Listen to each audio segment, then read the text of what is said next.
ले जी, चटपटी स्पाइसी मज़ेदार जो है वो बिरयानी, तय बिरयानी तैयार हो गई है।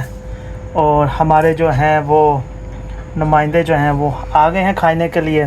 तो अभी बनाते हैं जी, क्या बनाते हैं जी?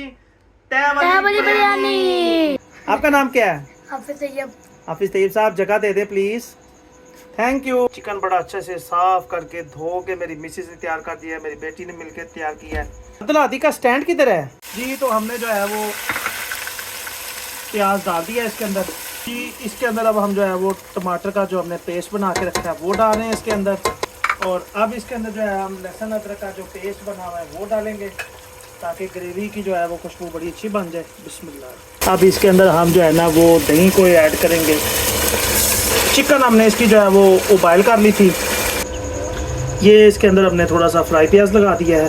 और अब इसके ऊपर जो है वो उबाइल चावल जो है ना वो बाकी के इसके ऊपर डालेंगे जी। ये इसके अंदर हम जो है ना वो जो घी लगा रहे हैं ना, बिस्मिल्लाह करें जी। मजा आ गया। वीडियो अगर अच्छी लगे वीडियो को लाइक कर दें, सब्सक्राइब कर दे, शेयर कर दें और बेल आइकन के बटन को टर्न कर दे। टर्न कर दें। टर्न करते हैं।